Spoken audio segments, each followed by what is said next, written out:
Berikan sukacita, berikan tepuk tangan yang terbaik buat Tuhan kita. Shalom Bapak Ibu Saudaraku yang terkasih dalam Tuhan. Sekali lagi saya rindu menyapa Shalom. Berapa banyak yang merasakan kebaikan Tuhan, lambaikan tanganmu tinggi. Dan sekali lagi boleh berikan tepuk tangan terbaik buat Tuhan kita. Mari siapkan hati kita Bapak Ibu Saudaraku. Kita mau mengambil bagian yang terbaik. Karena hanya Yesus saja yang kita tinggikan sore malam hari ini. Terima kasih Tuhan. Ku ingin selalu dekat, mendengar suaramu Bapa, lebih dari segalanya. Ku ingin mengenalmu, rahasia hatimu, hanya itu rinduku. Memilihmu bagian yang terbaik, selamanya tak akan terganti. Harta yang paling berharga hanya Kau Yesus selamanya.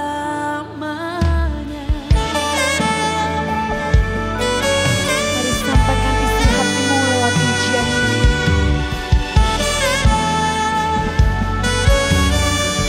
Mari bersama-sama kita naikkan. Ku ingin selalu dekat, mendengar suaramu Bapa, lebih dari segalanya. Ku ingin mengenalmu, rahasia ya Tuhan, rinduku. Memilihmu bagian yang terbaik, selamanya tak akan terganti. Harta yang paling berharga hanya Kau Yesus selamanya. Takkan ku tukar kesetiaanku, hanya Kau satu yang ku rindu.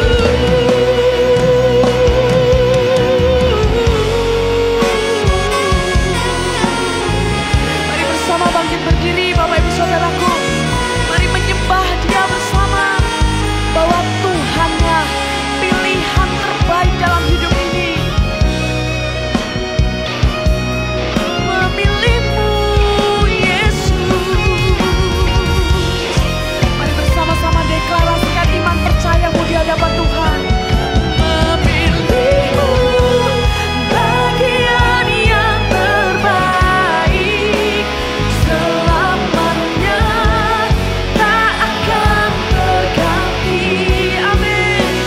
Harta yang paling berharga hanya Kau Yesus selamanya.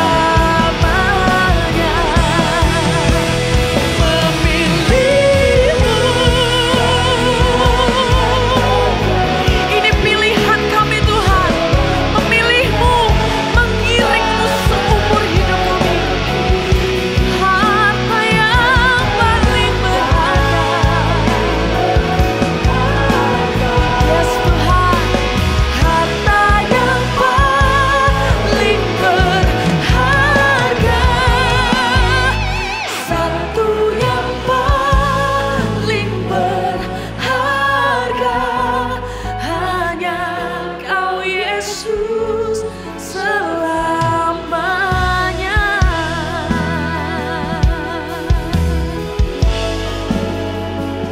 Sore malam hari ini kami menikmati hadirat-Mu Tuhan. Karena kami sadar betul Engkaulah alasan kami hidup. Engkau pilihan terbaik kami yang tidak bisa kami tukar dengan apapun juga. Mari dimanapun kau berada, dimanapun kau berdiri, terima lawatannya, terima hadirat Tuhan mengalir. Kami bersyukur memilihmu, melayanimu Yesus. Kami bawa pujian kami Tuhan, kami bawa sembah syukur kami kepadamu. Allah yang hidup, Allah yang kami percayai. Mari jangan ada yang berdiam diri Bapak Ibu Saudaraku. Mari nyatakan rasa syukurmu, kasihmu Tuhan. Terima kasih ya Yesus, haleluya. Segala pujian bagi namamu Tuhan. Sembah Dia lebih lagi, menyenangkanmu, mengiringmu Yesus.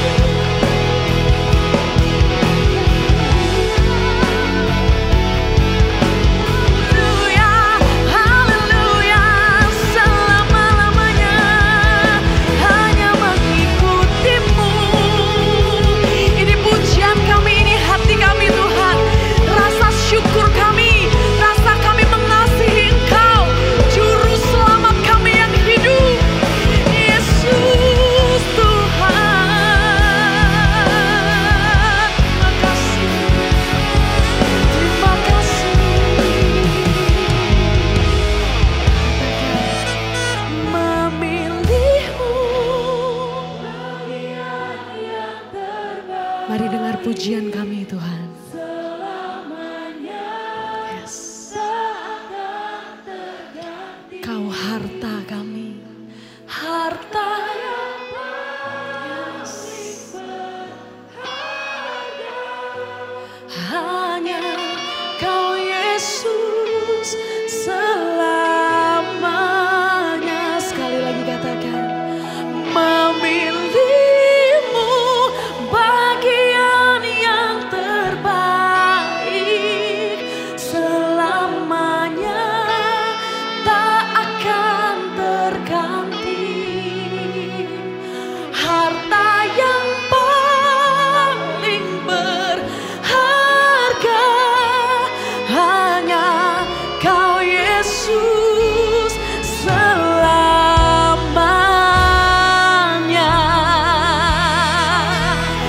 Kami berikan tepuk tangan yang meriah buat namamu yang kudus Tuhan. Kami terlalu percaya hadirat-Mu mengalir di tempat ini, melawat setiap umat-Mu yang datang sore hari ini. Kami siap memuji namamu lebih lagi Tuhan. Di dalam nama Tuhan Yesus, berapa banyak yang percaya Tuhan Yesus, sama-sama dengan saya katakan, amin. Puji nama Tuhan. Mari bertepuk tangan di atas kepala kita Bapak Ibu Saudaraku. Biar seluruh bumi dipenuhi oleh nama Tuhan, amin. Bersama-sama pujikan. Dari utara ke selatan terdengar pujian bagi Allah. Dari barat sampai ke timur, oh nama Yesus disanjung tinggi. Dari pulau-pulau, lembah-lembah, gunung-gunung yang tinggi, kemuliaan-Mu Tuhan, kemuliaan-Nya disaksikan, kebesaran-Nya diceritakan. Yesus, Yesus, nama Yesus, nama Yesus disanjung tinggi. Dari pulau-pulau, lembah-lembah, gunung-gunung, semuanya bersukacita katakan, Allahku dahsyat berkuasa, seluruh bumi sujud menyembah, tinggikan namamu. Allahku dahsyat berkuasa, seluruh bumi sujud menyembah, tinggikan namamu. Kita punya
tempat ini kita semua bersuka cita, amin.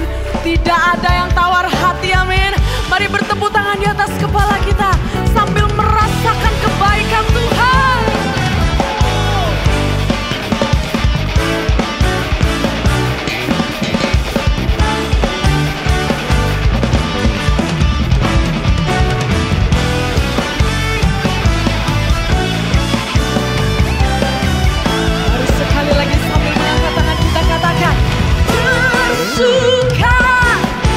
Bersuka dalam Tuhan, mari bersuka, bersuka citalah, bersuka, bersuka dalam Tuhan, sekarang bersuka, bersuka citalah, oh sekarang bersuka, sekarang bersuka.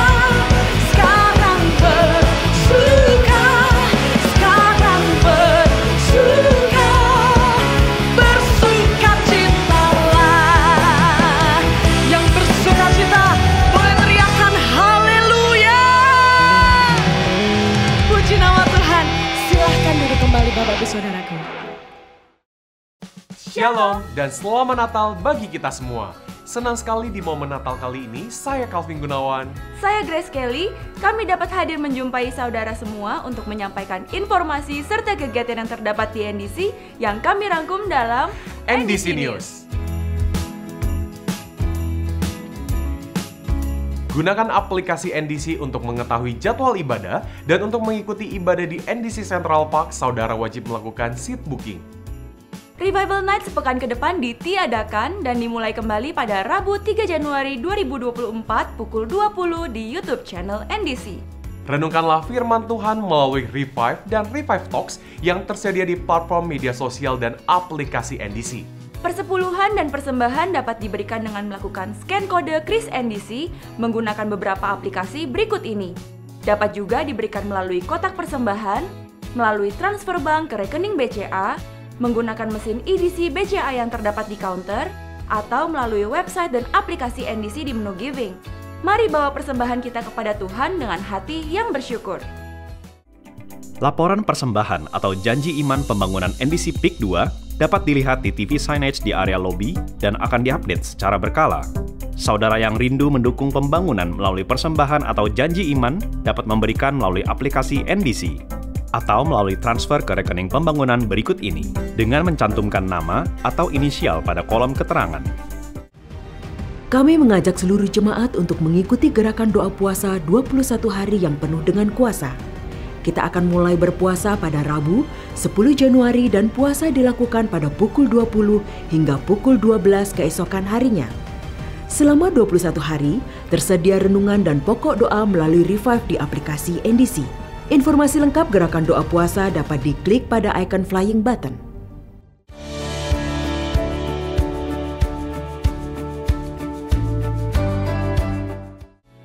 Kegiatan sekretariat akan diliburkan mulai 26 Desember hingga 1 Januari dan akan aktif kembali pada 2 Januari 2024. Sistem penggembalaan dan pemuritan di NDC adalah melalui CORE, Community of Revival. Kami mendorong setiap jemaat dapat bergabung ke dalam CORE untuk digembalakan dan dimuridkan. Saudara akan memiliki keluarga rohani untuk tumbuh bersama. Bergabunglah sekarang juga. Hubungi counter ibadah atau daftarkan diri Anda melalui aplikasi NDC di menu Join Core. Berikut hotline NDC yang dapat dihubungi jika saudara membutuhkan pelayanan dari gereja. Kami segera menghubungi dan melayani saudara. Sekian NDC News yang dapat kami sampaikan. Terima kasih atas perhatian Anda. Sekali lagi kami ucapkan Selamat Natal dan Tuhan Yesus memberkati. Kembali siapkan hatimu, Bapak-Ibu Saudaraku. Kita mau menyembah Tuhan.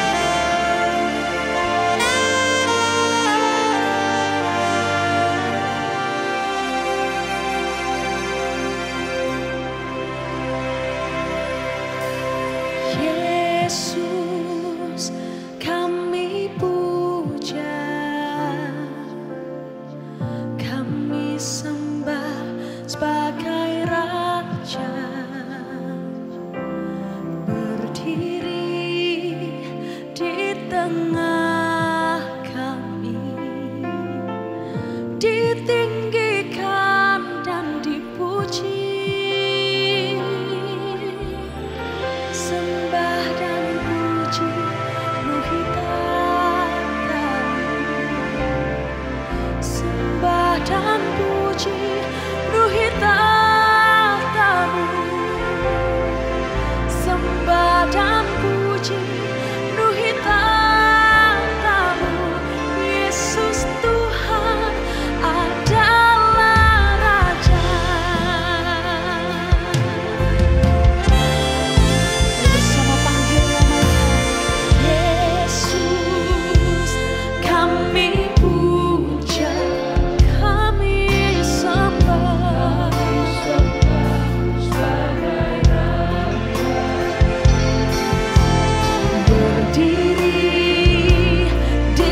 bangkit berdiri, katakan sembah dan puji penuhi tanah-Mu. Sembah dan puji penuhi tanah-Mu. Sembah dan puji penuhi tanah-Mu. Yesus Tuhan adalah Raja. Sembah dan pujikan, sembah dan puji. Menyembah-Mu, menyenangkan-Mu Tuhan.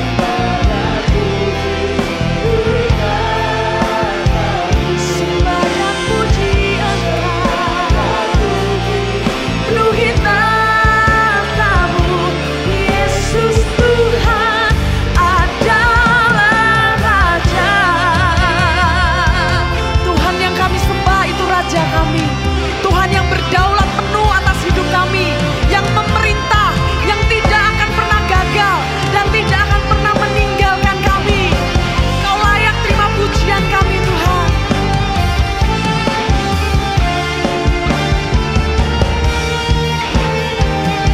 Bersama buka hatimu, buka tanganmu, bersama sembah Dia, katakan sembah dan puji.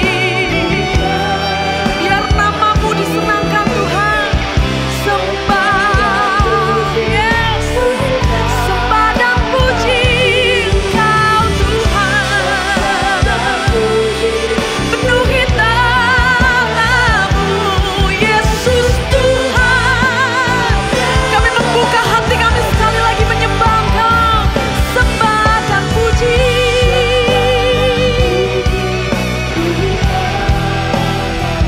Sembah dan puji Engkau ya Tuhan.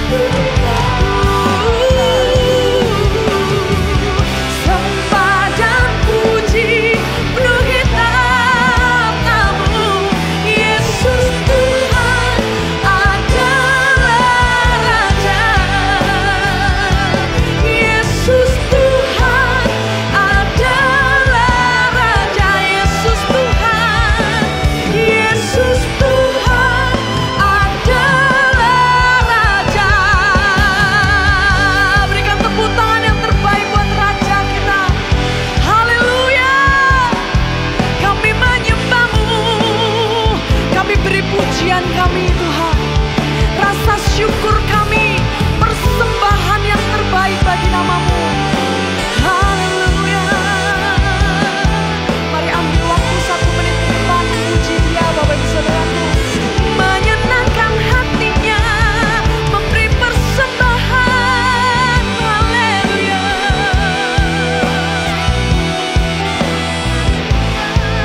Haleluya.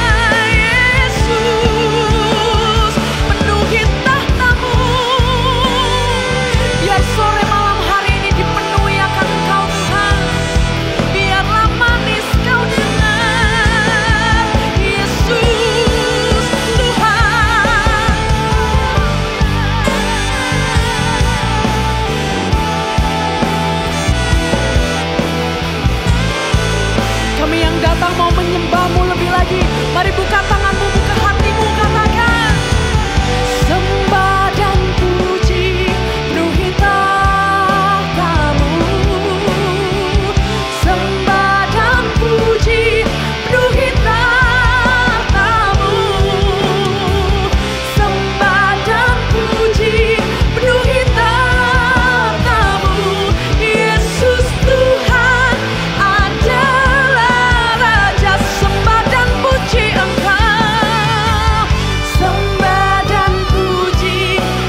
Kami mengucap syukur untuk yang sudah terjadi, yang sedang terjadi, dan yang akan terjadi.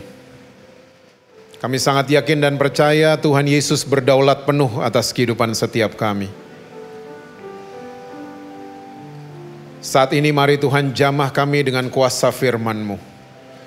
Terobosi setiap kami, rubah cara kami berpikir Tuhan. Kami mau Tuhan kami keluar dari ruangan ini, kami melakukan firman-Mu, bahkan kami mengalami perjumpaan pribadi dengan Tuhan Yesus. Kami juga ingin mengakui bersama bahwa tanpa Tuhan kami gak bisa apa-apa. Oleh sebab itu kami butuh sama firman-Mu, kami butuh sama pribadi-Mu untuk menuntun kami untuk menjadi teman baik dalam kehidupan kami sehari-hari.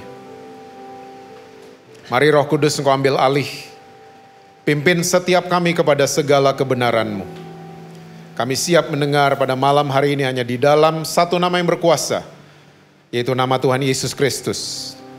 Amin. Amin. Silakan duduk. Saudara mau berdiri juga boleh. Tepuk tangannya boleh di-extend buat para worship leaders dan musicians.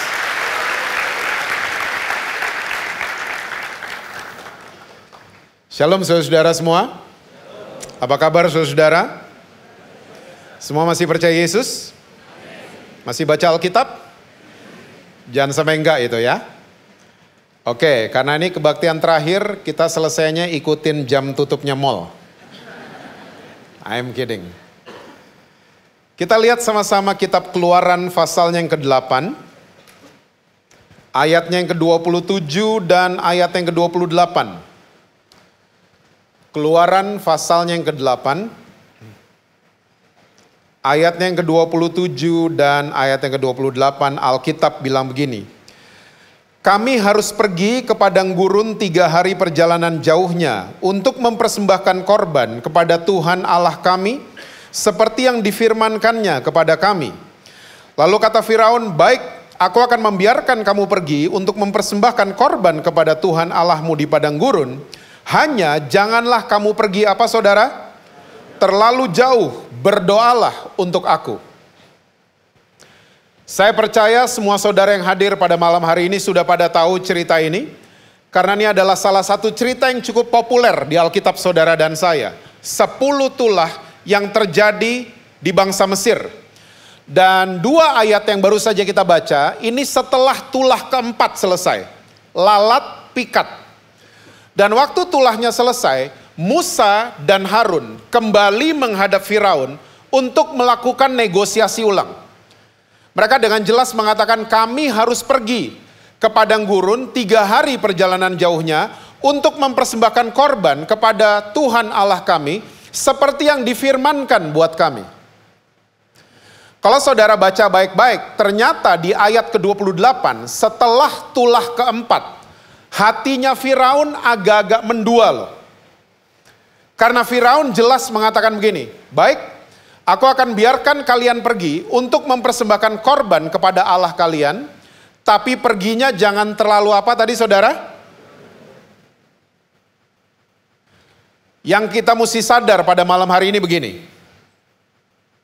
Perkataan Firaun untuk Musa sampai hari ini itu masih ada di telinga kita, tanpa kita sadari. Saya mau yakinkan saudara-saudara semua, teman-teman semua bahwa percayalah, iblis waktu saudara mengambil keputusan ikut kebaktian jam 7 malam di tempat ini, iblis gak takut sama saudara. Saudara mau kebaktian 7 kali sehari, dalam sehari dan seminggu 49 kali kebaktian, iblis juga gak takut sama saudara. Saudara mau pelayanan tiap hari, iblis juga gak takut sama saudara. Karena sampai hari ini, iblis bicara hal yang sama seperti Firaun bicara buat Musa. Boleh kebaktian, boleh pelayanan, tapi perginya jangan jauh-jauh dari gue. Pernah dengar? Orang Kristen gerejanya rajin, dosanya rajin. Di NDC nggak ada soalnya. Makanya saudara kelihatan bingung. Pelayanan rajin, selingkuh juga rajin. Di NDC nggak ada, di NDB adanya. Dan akhirnya waktu kita mulai kejebak dengan gaya hidup seperti ini, Akhirnya kita cuman menjalankan kekristenan cuman sebatas agama. Dan akhirnya kita jadi orang-orang Kristen yang agamawi. Kita cuman 2 jam Kristen waktu lagi kebaktian. Sisanya kita nggak ngerti. Dan hidup kita dikenal di luar sana cuman lewat atribut agama yang ada pada kita. Kalung kita ada salibnya, oh Kristen. Anting kita salib, oh Kristen.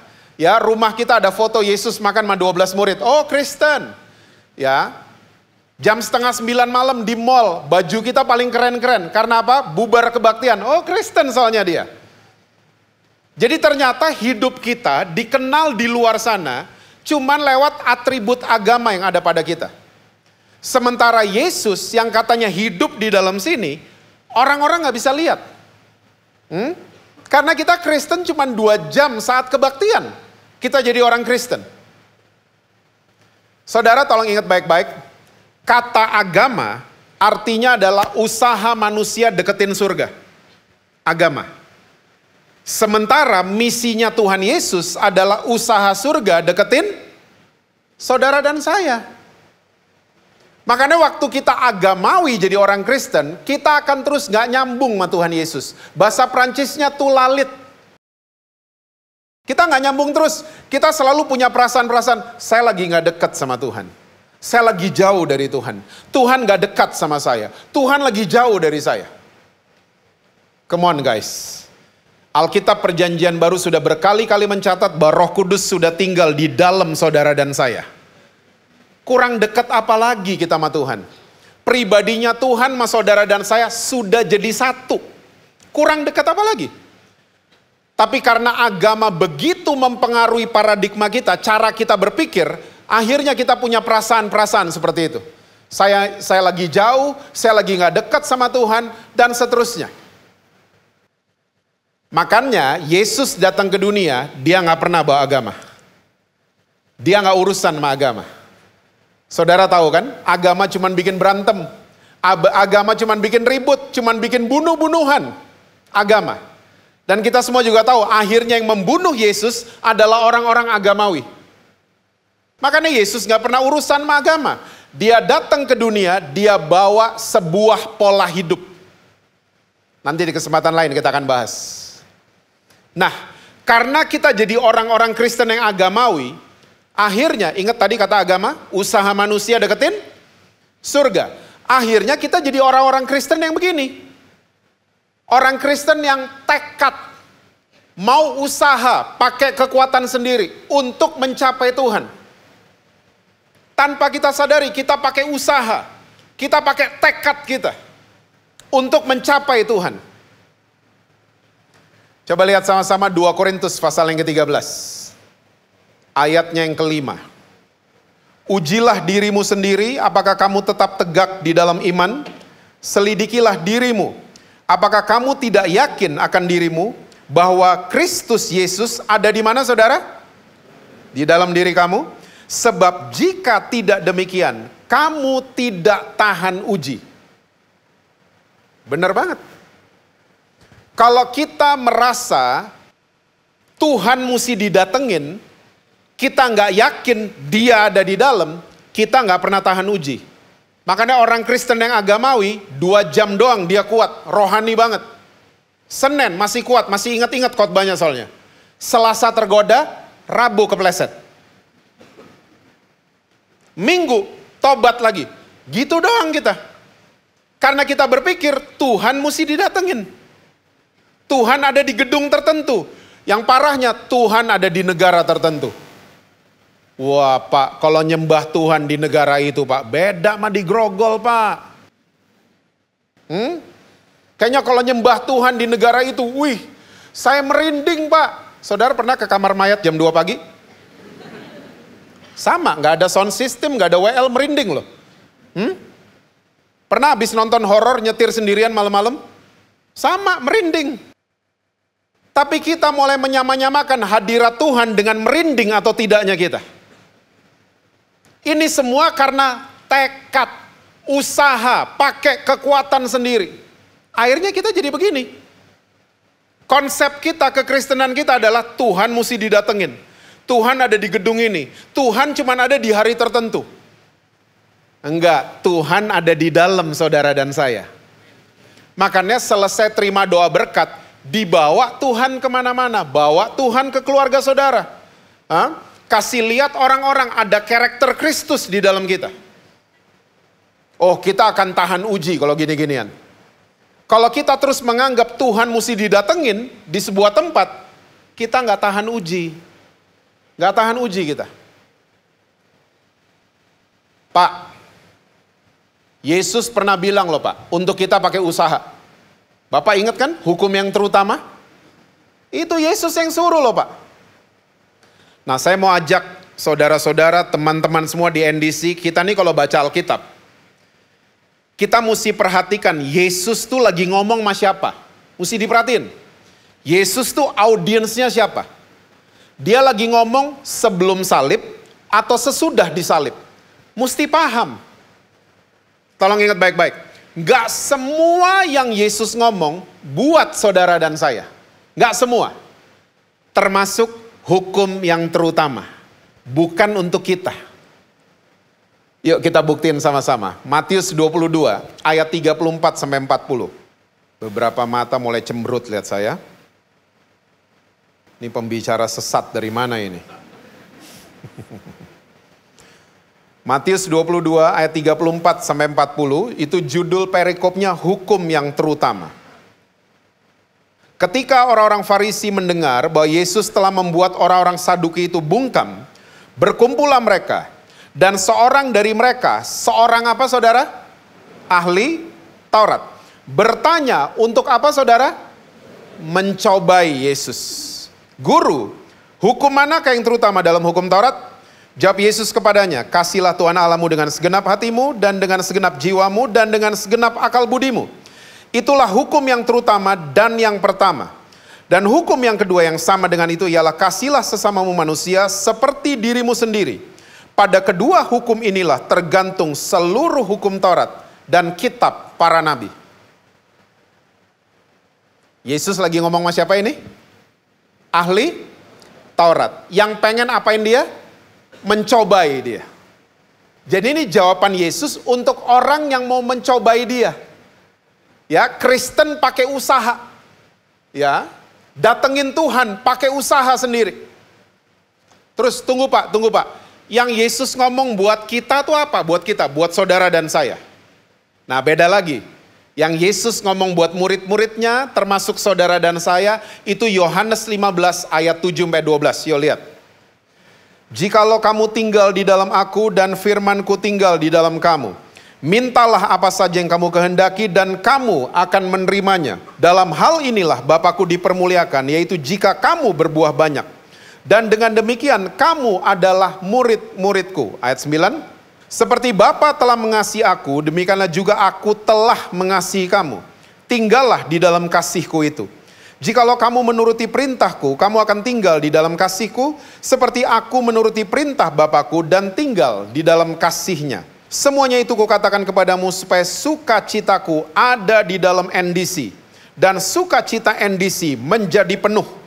Ayat 12. Inilah perintahku, yaitu supaya kamu saling mengasihi, seperti aku apa saudara? Telah mengasihi kamu. Ingat passwordnya malam hari ini. Telah. Bukan usaha untuk dapetin kasihnya, tapi percaya Tuhan telah sayang sama saya. Beda. Orang agamawi akan terus berusaha, pakai tekad. Pakai kekuatan sendiri untuk mencapai Tuhan. Tapi yang Yesus bawa beda. Percaya saja, saya telah mengasihi kamu. Maka kamu harus saling mengasihi. Makanya saudara, percaya kita disayang sama Tuhan, sama percaya kita sayang sama Tuhan, beda loh. Beda. Ini akan membuat perbedaan yang sangat besar. Karena banyak orang Kristen, di NDC nggak ada. Mereka cuma mau kasih lihat mereka sayang sama Tuhan. Wih, postingannya lagi angkat tangan terus. Minggu ini angle kanan, minggu depan angle kiri. 2 minggu lagi black and white. Pokoknya lagi angkat tangan terus. Cuman mau kasih lihat, saya sayang sama Tuhan. Saudara tahu bahasa sekarangnya apa? Orang yang selalu mau kasih lihat. Bahasa sekarangnya kadrun. Kadrun udah ada di Alkitab. Petrus selalu mau kasih lihat, saya sayang sama Tuhan. Saya sayang sama Tuhan. Ternyata dia pengecut kan? Ciri khas kadrun yang kedua, oke, di Taman Getsemani, lagi rame-rame berani potong kupingnya Malkus. Waktu udah sendirian, cuman ditanya emak-emak. Bener orang Indonesia, the power of emak-emak. Cuman ditanya emak-emak kan, kamu salah satu dari mereka kan? Karena logatnya. Dia logatnya Galilea. Ya, itu sama aja orang Medan lagi di Jakarta. Ya, Medan kau, Dari mana tahu? Logat kau.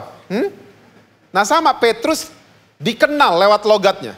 Ternyata dia nyangkal. Dia pengecut, kadrun Petrus.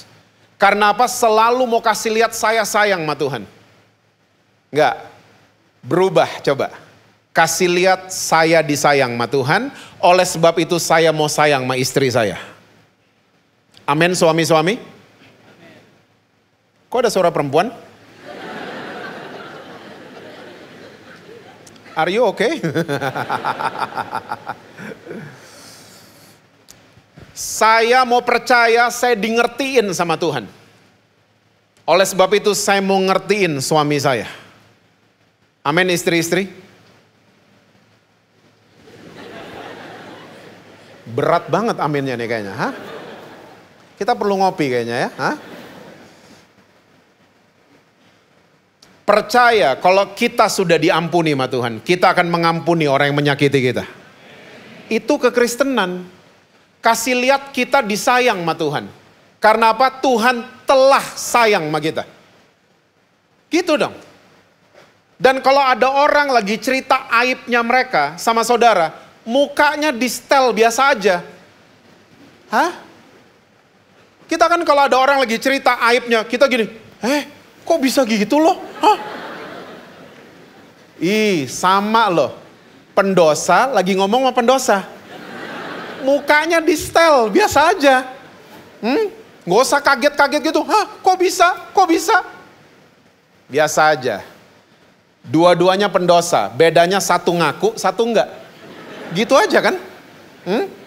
Satu ketahuan, satu belum. Gitu aja bedanya.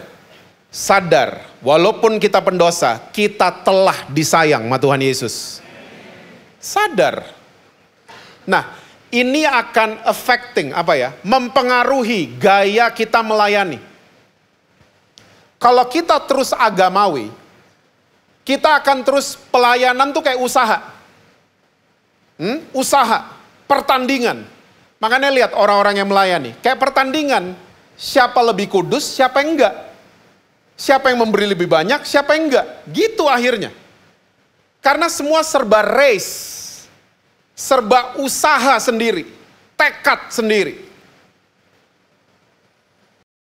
Kalau kita percaya password kita malam hari ini. Telah. Gaya melayani kita akan berubah. Kita akan percaya Tuhan duluan yang telah melayani kita. Dia bukan cuman sayang duluan, dia juga telah melayani saudara dan saya.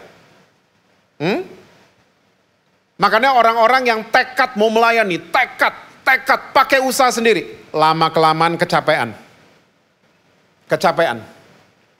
Karena dia cari pujian cuman dari mata manusia.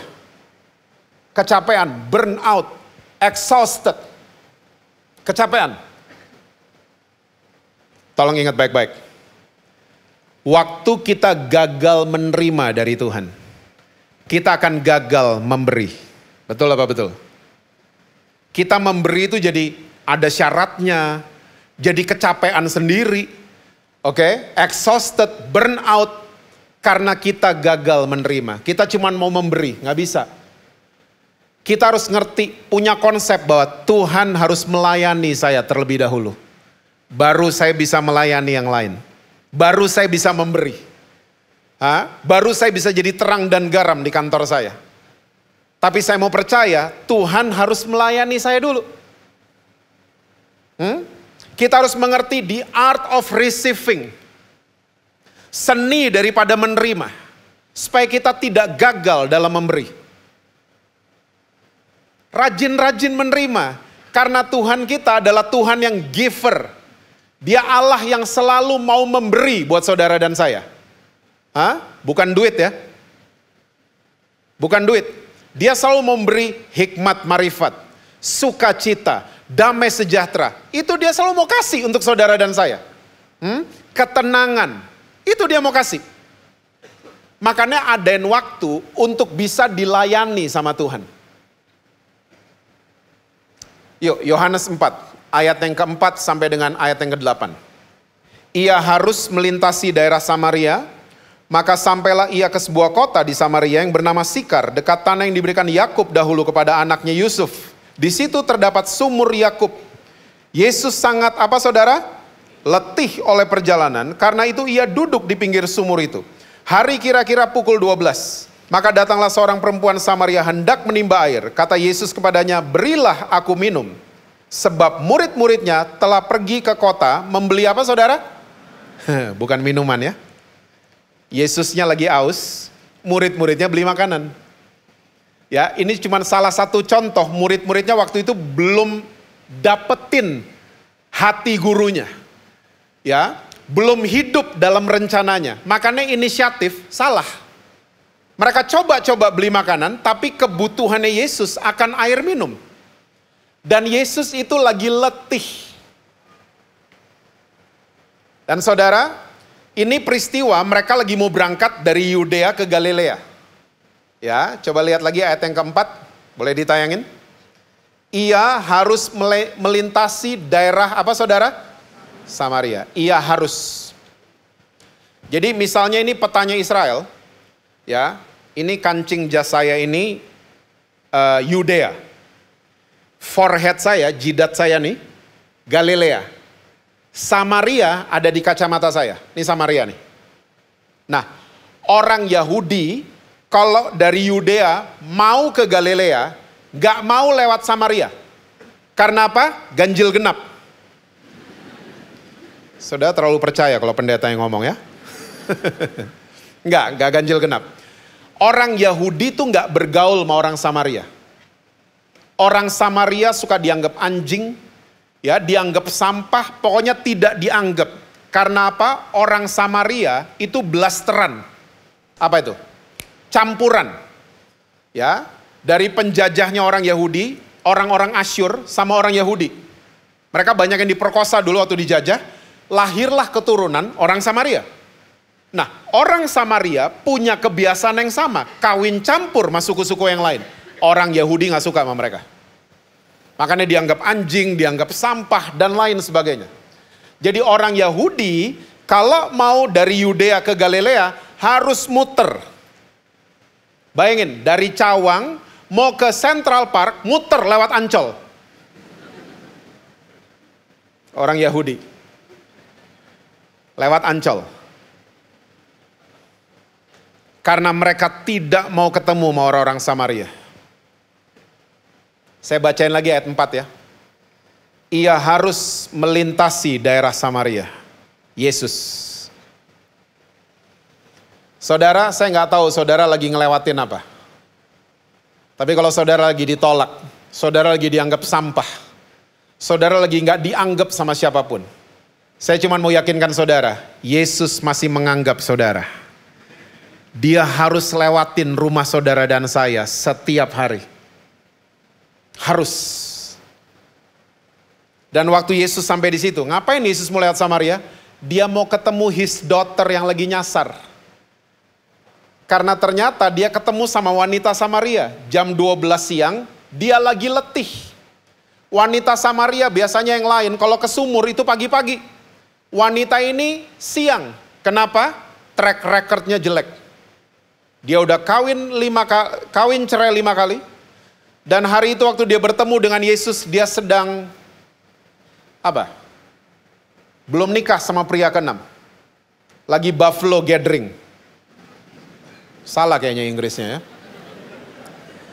Salah banget kayaknya Inggrisnya, ya. Jadi wanita ini track recordnya tuh jelek. Jelek banget. Makanya dia menghindar, siang-siang dia ke sumur. Dia nggak mau pagi-pagi. Mungkin banyak wartawan infotainment mungkin. Makanya dia menghindar. Dan dia mulai terlibat percakapan sama Yesus. Dan wanita ini akhirnya yang tahu bahwa Yesus perlu air minum. Justru wanita pendosa ini yang tahu kebutuhannya Yesus. Dan kalau saudara baca terus percakapan mereka, akhirnya Yesus ngomong, sayalah Mesias itu. Sampai tiba-tiba wanita ini datengin tetangga-tetangganya, nggak malu tiba-tiba. Lihat, orang itu tahu semua yang saya buat. Dan akhirnya dia jadi penginjil pertama di Samaria. Wow. Kita lompat kayak 31 dan 32 ya. Coba lihat. Sementara itu murid-muridnya mengajak dia. Katanya, Rabi, makanlah. Ayat 32. Akan tetapi ia berkata kepada mereka, padaku ada makanan yang tidak kamu kenal. Ini keren banget. Ternyata ini salah satu bukti di Alkitab. Bahwa Yesus senang melayani kita duluan. Beda sama murid-muridnya, nggak nyambung. Murid-muridnya pengen ngelayanin dia. Tapi salah beli. Ya. Justru wanita dari Samaria ini mempersilahkan Yesus untuk melayani dia. Tiba-tiba waktu murid-muridnya datang, Rabi makanlah. Yesus udah berubah.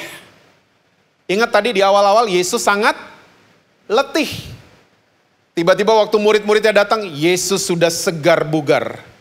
Karena apa? That's his passion. Dia datang bukan untuk dilayani, dia datang untuk melayani. Apalagi orang berdosa. Itu passionnya dia. Dia kayak dikasih makan. Jadi seger, jadi kuat. Kayak mesin game gitu dimasukin koin terus, nyala terus. Itu passion. Saudara, kita kalau mau cek passion kita, lihat deh. Waktu passion kita datang, kita bisa lupa makan. Pernah ngalamin?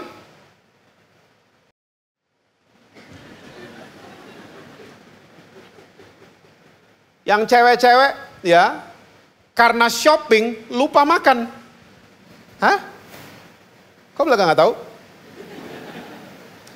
Arsenal, Argentina, kalau ngegolin, Jesse Lantang lupa makan langsung. Because what? Ya, itu passion saya. Lagi makan Arsenal, gol Arsenal, saya tinggalin makanan. Yesus bilang sama murid-muridnya, padaku ada makanan yang kamu nggak kenal. Bukan makanan jasmani, tapi waktu saya melayani orang lain, apalagi melayani orang berdosa, orang itu membuat saya menjadi Tuhan atas hidupnya. Salah satu kita membuat Yesus jadi Tuhan atas kehidupan kita dengan mempersilahkan dia melayani kita. Adain waktu. Stop jadiin Yesus cuman asisten. Tuhan jangan hujan dong hari ini. Tuhan ini dong, cuma nyuruh-nyuruh doang. Tapi coba mulai berdiam diri, adain waktu seperti saya tadi malam. Karena mau ke NDC, saya nggak baca apa-apa, nggak nyiapin apa-apa. Saya cuma bilang gini, Tuhan talk to me. Layani aku dulu sebelum aku bicara sama NDC. Layani aku dulu. Penuhi aku dulu. Apa makanannya Yesus? Lihat ayat 34. Kata Yesus kepada mereka, makananku ialah melakukan kehendak dia yang mengutus aku dan menyelesaikan pekerjaannya. Wow, makanannya jadi seger Yesus. Tanpa makanan jasmani. Karena makanannya ini, passionnya tuh ini, melayani orang. Makanya kalau kita miss gini-ginian, kita akan selalu gagal dalam memberi. Kita akan selalu gagal. Karena nggak pernah adain waktu untuk Tuhan, layani saya. Yohanes 13, coba lihat. Ayatnya yang keempat, sampai dengan ayat yang ke-9. Lalu bangunlah Yesus dan menanggalkan jubahnya, ia mengambil sehelai kain lenan dan mengikatkannya pada pinggangnya. Kemudian ia menuangkan air ke dalam sebuah basi dan mulai membasuh kaki murid-muridnya. lalu menyekanya dengan kain yang terikat pada pinggangnya itu. Maka sampailah ia kepada Simon Petrus. Kata Petrus kepadanya, Tuhan, engkau hendak membasuh kakiku? Jawab Yesus kepadanya, apa yang kuperbuat engkau tidak tahu sekarang, tapi engkau akan mengertinya kelak. Ayat 8, kata Petrus kepadanya, engkau tidak akan membasuh kakiku sampai selama-lamanya. Wah, Petrus menolak dilayani sama Yesus. Karena pikirannya selalu pengen melayani Yesus. Dia menolak. Engkau tidak akan membasuh kakiku sampai selama-lamanya. Lihat jawabannya Yesus. Jawab Yesus, jikalau aku tidak membasuh engkau, engkau tidak mendapat bagian dalam aku. You will never be the part of me. Kalau saudara pelajari dari bahasa Yunaninya, ada kata destiny yang muncul. Kalau kamu gak mau dilayani sama aku, kamu nanti gak tahu destiny kamu itu apa. Kamu gak jadi bagian di dalam aku. Karena kamu maunya melayani terus, kamu jadi gak mengerti nanti destiny kamu. Kamu gak pernah jadi bagian di dalam aku. Petrus nyadar, kita lihat ayat 9. Kata Simon Petrus kepadanya, Tuhan jangan hanya kakiku, tapi juga tangan dan kepalaku. Minta mandi tiba-tiba. Petrus ya, aduh ngomong tuh paling cepet Petrus itu. Lukas 10. Ayatnya yang ke-38 sampai dengan ayat yang ke-42. Judulnya Maria dan Marta. Ketika Yesus dan murid-muridnya dalam perjalanan, tibalah ia di sebuah kampung. Seorang perempuan yang bernama Marta menerima dia di rumahnya. Perempuan itu mempunyai seorang saudara yang bernama Maria. Maria ini duduk dekat kaki Tuhan dan ngapain saudara? Terus mendengarkan perkataannya. Sedang Marta sibuk sekali melayani. Ia mendekati Yesus dan berkata, Tuhan, tidakkah engkau peduli bahwa saudaraku membiarkan aku melayani seorang diri? Suruhlah dia membantu aku. Tapi Tuhan menjawabnya, Marta, Marta, engkau khawatir dan menyusahkan diri dengan banyak perkara. Tetapi hanya satu saja yang perlu. Maria telah memilih bagian yang terbaik, bahasa Yunaninya agathos, benefit, bukan dapat uang ya, dapat hikmat, dapat pengertian baru, dapat level of knowledge yang baru. Ini ya, yang tidak akan diambil daripadanya. Yesus datang dan Yesus berkata-kata adalah dua hal yang berbeda. Tolong ingat ini baik-baik. Kita seringkali kita cuman pengen ada hadirat Tuhan aja. Ya, orang nangis, orang jerit-jerit, kita seneng gitu. Tapi kita seringkali lupa message-nya tuh apa. Karena kehadiran sama perkataan adalah dua hal yang berbeda. Kalau kita bersedia dilayani sama Tuhan Yesus, jadilah seperti Maria. Dia duduk di kaki Tuhan dan dia terus mendengarkan perkataannya. Jangan cuman mau kehadiran. Merinding-merinding tadi itu, kita udah bahas. Manifestasi ini, itu, dan lain sebagainya. Tapi coba mulai dengerin Tuhan. Ini caranya Tuhan Yesus melayani saudara dan saya. Dengan apa? Perkataannya. Duduk dan mulai bilang, Tuhan bicara sama saya. Saudara mungkin lagi capek kerja, lagi capek pelayanan. Orang yang usaha, mau recovery pakai usaha kan? Wah, saya kayaknya kurang doa puasa nih. Saya kayaknya kurang doa pagi. Mau usaha lagi. Tapi ingat dong perkataan Yesus. Marilah kepadaku yang letih, lesu, dan berbeban berat. Aku akan memberikan kelegaan. Sekali lagi, salah satu kita membuat Yesus jadi Tuhan adalah kalau kita mempersilahkan dia melayani kita. Bicara Tuhan sama aku. Saya mau rest, saya mau tenang.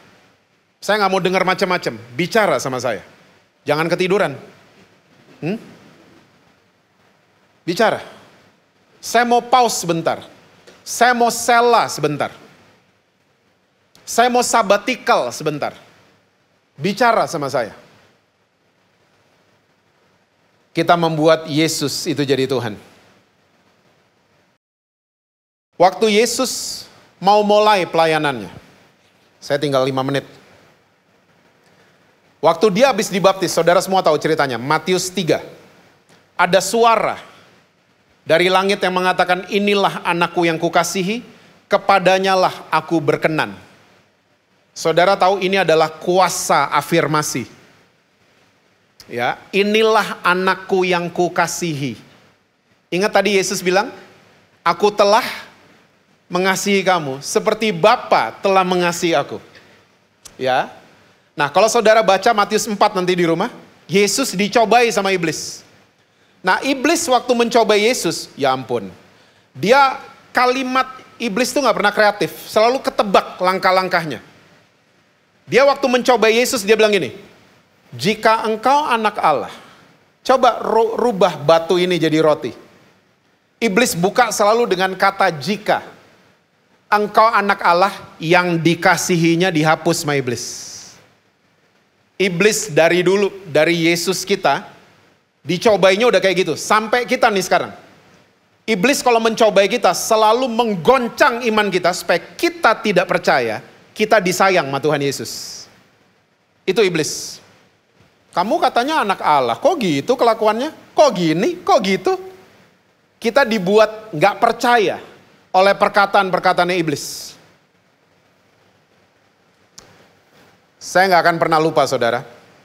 Anak saya yang perempuan, seharusnya dia datang dari kebaktian jam 5. Dari kecil, saya suka pergi berdua dia. Kita punya acara namanya ngedate.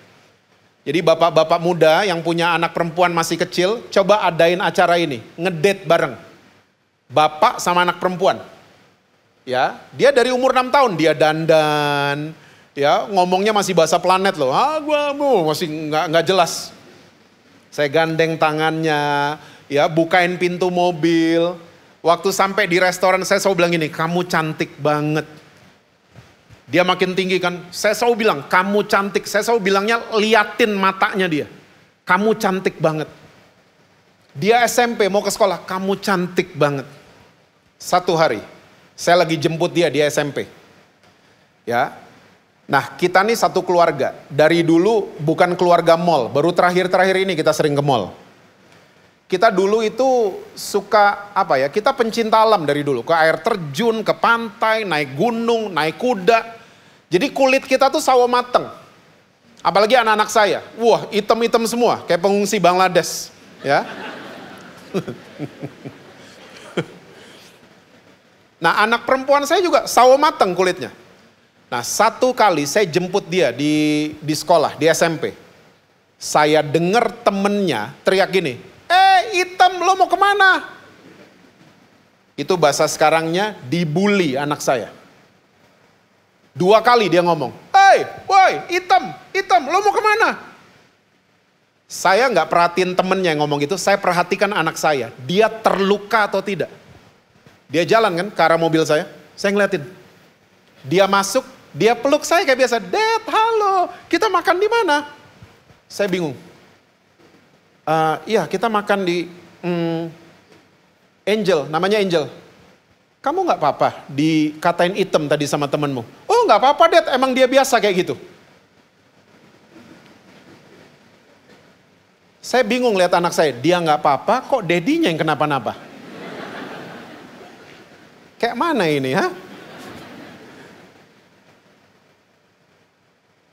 Saudara, anak saya ternyata percaya kalau dia cantik. Karena apa? Dari kecil dedinya selalu ngomong, kuasa afirmasi. Kamu cantik, kamu cantik, kamu cantik. Dia percaya dia cantik. Temennya bilang dia hitam, dia gak peduli. Dia gak terluka sama sekali. Sama sekali enggak.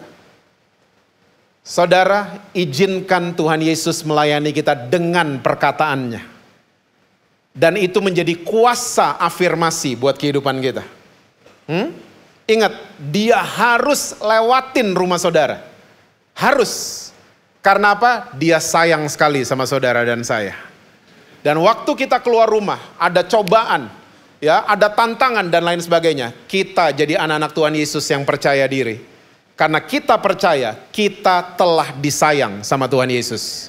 Amin, saudara. Tuhan berkati saudara-saudara semua. Selalu sukses, harmonis. Dan rekening bank selalu penuh buat saudara. Kenceng banget kalau gitu-gituan ya. Saya minta dengan hormat Pak Apolos yang saya kasihi, please pray.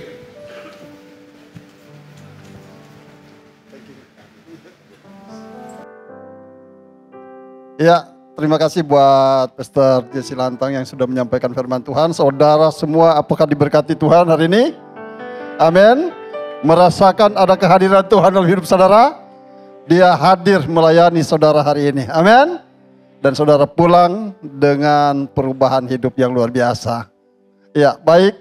Saudara kalau membutuhkan dukungan doa, saudara bisa samperin pendoa yang ada di lobi. Dan kalau saudara butuh ditulis juga di layar kiri kanan, scan QR, saudara ketik melalui WA, nanti pendoa yang akan mendoakan saudara. Dan 35 menit Revival Night selalu kami ingatkan supaya saudara bisa mengikuti di YouTube channel NDC Ministry jam 20.00 setiap Senin, Rabu, dan Jumat. Dan pastikan saudara diberkati oleh Tuhan. Baik, mari kita bangkit berdiri dan kita akhiri ibadah ini. Kita berdoa. Bapa di surga, satu anugerah yang besar. Kami berada dalam rumah-Mu yang kudus. Kami percaya firman Tuhan sudah berbicara hari ini kepada kami. Dan Tuhan sudah hadir melawat setiap kehidupan kami malam ini. Tidak ada seorang pun yang Kau lewatkan. Baik setiap kami yang hadir secara onsite maupun yang mengikuti live streaming, kami percaya setiap kami, kehadiran Tuhan dalam hidup kami akan membuat kami berubah. Dan kami percaya bahwa Tuhan menjadi bagian dalam hidup kami. Terima kasih Tuhan, hari ini yang sakit sudah disembuhkan, yang terikat dilepaskan, yang terbelenggu dibebaskan. Masalah apapun yang kami hadapi, Tuhan hadir untuk menjamah memulihkan dalam setiap hidup kami. Terima kasih Tuhan. Tidak ada seorang pun yang Kau lewati dengan anugerah, dengan berkat secara khusus. Berkati hamba-Mu yang sudah menyampaikan firman Tuhan. Urapi dia, dimanapun dia berada, menyampaikan kebenaran firman-Mu. Selalu berbicara dan banyak orang akan diberkati oleh Tuhan. Terima kasih. Dan sepekan ke depan apapun yang kami kerjakan, kami percaya Tuhan beserta dalam setiap kehidupan kami, bisnis kami, keluarga kami. Apapun yang kami kerjakan, jadikan berhasil. Terima kasih dan sebentar kami akan meninggalkan tempat ini. Kami mau membuka hati untuk menerima berkat Tuhan. Mari saudara, arahkan hatimu, pulanglah dan terimalah biar anugerah dan berkat, kasih, sukacita, damai, sejahtera Allah melimpah turun dari Bapa Surgawi melalui cinta kasih dalam Tuhan Yesus Kristus serta persekutuan yang manis dalam Roh Kudus senantiasa menyertai, memimpin, merawat, memelihara hidup kita mulai sekarang ini sampai selama-lamanya. Mari semua yang percaya katakan amin. Hidupku menggenapi firman-Mu, tanda mujizat sertai tiap langkahku. Kau bersamaku di dalamku, jadi bukti kebesaran-Mu. Happy Sunday, selamat hari Minggu, Tuhan Yesus memberkati.